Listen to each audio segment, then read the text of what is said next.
Orcs turn northeast. They're taking the hobbits to Isengard. Hi guys, welcome to the channel. My name's James on Hill, and here we talk about my favourite games and books, and we like to talk about the immersion and escapism that we can find in them. Today's video, I'm going to be telling you guys why I love The Two Towers. I want to hear why you love it in return. Let me know in the comments. I'll be talking about the story, both the movies and the books. I'll be discussing the core of the story that Tolkien created and how it plays in with the trilogy. If you haven't already guys, check out my first video on why I love the Fellowship of the Ring. I will post it on the screen on the top right corner. This video is going to be broken up into these 4 parts. And with that being said, let's get into it. Part 1. The Christopher Nolan Batman Effect. Now in a moment I'm going to put up some figures based on how the Batman films by Christopher Nolan performed in the box office, and how the films Speed 1 and 2 did in the box office also. This is going to be a sort of comparison and to sort of see what happens whenever there's a bad sequel and if it doesn't perform well. Sequels are hard executed, never mind a trilogy. You have to continue the story, keeping in mind the ending without it getting boring. The stakes need to be high enough throughout the story to keep the viewer or reader interested. It's safe to say that the Batman films were a massive success. Compared to Speed 1 and 2, Speed 1 was a really big success and Speed 2 just went downhill rapidly. A side note, and not to dig at the Hobbit films, but this was executed poorly as well. Stakes were not high enough in the second film and it was dragged out unnecessarily. The Two Towers has a great pick-up point from where we previously left off. Frodo, Sam are heading to Mordor, just broken up from the other companions. Aragorn, Legolas and Gimli are pursuing a group of orcs that have taken Merry and Pippin. The story is moving forward and at a pace that isn't slow or boring. We are introduced to the Rohirrim and it takes us away from the main objective for a minute, and we spend time in this new environment with its own dramas. This people and land have been affected by the overarching evil that is present. So yes, we are diverting slightly off main plot, but it is just a branch in the tree of the narrative. Pippin and Merry eventually meet Treebeard, who enriches the story with lore and present politics when it comes to Saruman. Talking of Saruman, he is causing havoc that leads to the Battle of Helm's Deep, that is the climax of the films. The book ends on a different note, but both are perfect in my opinion. So throughout the story, tensions are high, new characters are coming into play, like Theoden, Arwen and Treebeard.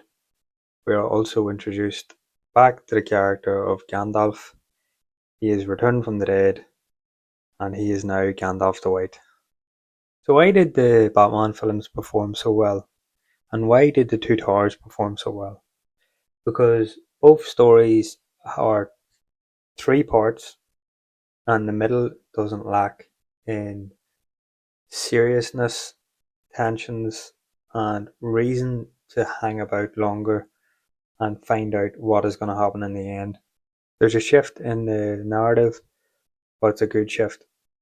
What I love about this is that The Two Towers in a way keeps us in the story long enough to learn more about the story without under or overstaying our welcome. Part 2. The Butterfly/Eagle Effect in Middle-earth. So as I said in Part 1, we are taken out of the main narrative and diverged for a minute. Aragorn, Legolas, Gimli and Gandalf arrive at Edoras to find out that King Theoden has grown old and has his mind poisoned by Saruman through his servant Wormtongue. This is the first time we really see a civilization, or a village if you might say, since the elves in Lothlorien. We see the negative effects on the world that is caused by the Dark Lord. Gandalf saves Theoden and brings strength back to the Rohirrim. The story builds around this, and this becomes a vital part in the ending of the story. Theoden was only brought back because of Boromir's fall to temptation. Wait, what? Yeah, Theoden was only brought back because of Boromir's fall to temptation. Well, every time a butterfly flaps its wings, it can impact whoever on the other side of the world. Well, every time Boromir tries to fly one, someone miles away can be saved from being brainwashed. Let's rewind. Boromir causes Fellowship to break up. He tries to save Merry and Pippin, with his redemption. This leads to Aragorn, Gimli and Legolas pursuing them, that then leads to bumping into Gandalf, and then leads to saving Fëanor. This type of world impact has you believe in every impact of every decision. Everything has its consequences. Good and evil both work together for an outcome that can't be guessed. This is unlike many other stories that use a sense of allegory to get their story from point A to point B. In the books, Tolkien often tells us what happens in the future. He didn't care to spoil things for us in some parts. This for me isn't a problem. We may be able to know the outcome, but how we get to the outcome we can't guess. Each character within the story has their own set of strengths, weaknesses and wants. Aragorn wants to find Pippin and Merry, but is also heavy with the responsibility that calls him from Gondor. He wants to save his people. He tries to save the two hobbits, that eventually leads to him finding Gandalf and saving his people as well as the hobbits down the line.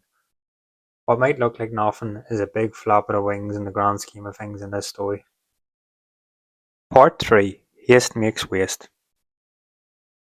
While scrolling on some social media feed a while back, I came across a video of Viggo Mortensen, who plays Aragorn, being interviewed. Viggo said the following about rushing. One of the best pieces of advice I ever got was from a horse master. He told me to go slow to go fast. I think that applies to everything in life. We live as though there aren't enough hours in the day, but if we do each thing calmly and carefully, we will get it done quicker and with much less stress.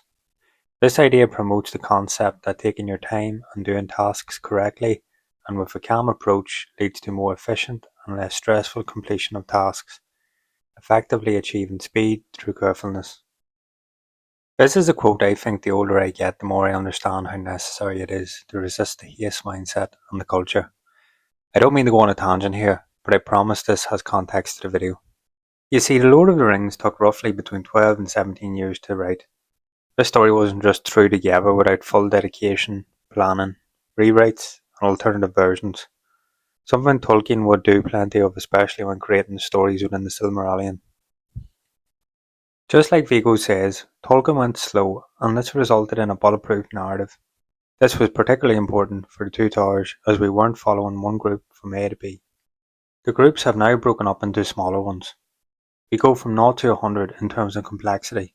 To add to this complexity, there is a difference in times and events that have to correctly add up. It's like throwing up a bunch of spinning plates and trying to catch them all and not letting any fall and smash. Something Game of Thrones struggled with on the last season, unfortunately. When Aragorn, Gimli and Legolas are chasing the groups of orcs in the film, we cut back and forth to the night before and what transpired with the orcs and the hobbits. It's intense and allows us to view the time difference without thinking. The books is different, as we read one block of time and then we read another block of time, and we have to think and connect the two. If you think it's hard to connect the two, how do you think Tolkien and Peter Jackson felt portraying it to an audience? Or later on in the story, when Frodo is observing Gollum at the Forbidden Pool, there is a full moon. This same full moon can later be seen by Aragorn on the same day that the beacons of Gondor are lit. This small detail is just amazing. It shows again the complexity created to strengthen and immerse the audience into this world. I would imagine if Tolkien sped up and rushed his trilogy, that these details wouldn't be there. Or maybe they would have, but would be done poorly or make no sense. Part 4. The Squads of the Ring. When I first thought of the title of this section, I wanted to use a word that showed the isolation that the characters now faced as a result of the breaking of the Fellowship. I then changed my mind because they aren't actually isolated. They are like mini versions of the Fellowship. They are like small squads that play to their strengths. For the purpose of this video, Squad Alpha we will call Aragorn, Gimli, Legolas and Gandalf. Squad Taters we will call Frodo, Sam and Gollum. Squad Mushrooms we will call Merry and Pippin. As the story goes on, Squad Alpha basically becomes Squad Rohan for the remainder of the story. I love how Rohan is strengthened by the alliance of Gandalf and Maya, Aragorn a Númenórean, Gimli a dwarf, and Legolas an elf.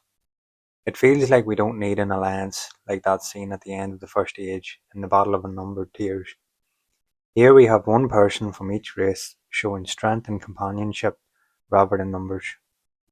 Squad Taters is an unlikely party made up with an unlikely creature Gollum. I love how Frodo follows his guidance out of a need rather than a want. He also emphasises with Gollum as a fellow bearer of the ring. Sam that doesn't feel the burden of the ring is sort of sidelined at times, but is key to keeping a sense of normality and hope. It's this squad that runs into another squad, and that is Faramir and the gang. Faramir is a great character and comes out with one of the greatest lines in the book. But fear no more, I would not take this ring, if it lay by the highway, not where Minas Tirith falling in ruin, and I alone could save her.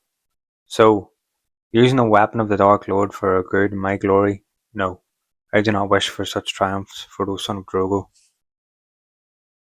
Now this might be a bit too soon, but this is a bit of a contrast to his brother.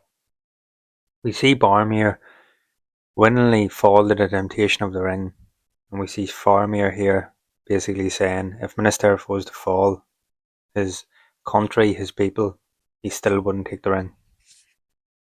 Squad mushrooms are just the two best idiots you ever did meet. They go through their own challenges in the Two Towers, and I like how they take things a bit more serious. Now when I say a bit more serious, I'm talking about like 2% more. The relationship formed with Treebeard and the want to do their part in the bigger picture makes their story as important as the other squads. Okay, let's wrap things up. The story of the Two Towers is one to not be overlooked. It's a sequel to be marvelled at, and it fits perfectly into the trilogy. The characters we know and those that are new all work together to keep the story interesting. The world is enriched by the introduction of the Rohirrim and the men of Osgiliath. The rise of the Dark Lord alongside Isengard only increases the importance of destroying the One Ring, and that is what the story is all about. And that is how and why I love the Two Towers, and why you should too. Thanks guys for watching, I hope you enjoyed this one. I will be finishing this with a Return of the King, so if you don't want to miss that one, or you want to see more videos like this, hit the subscribe button, like and comment. I want to hear from you. Why do you love this story? Why do you think it's a great sequel? What does it mean to you? Hope you have a great day. All the best. Bye.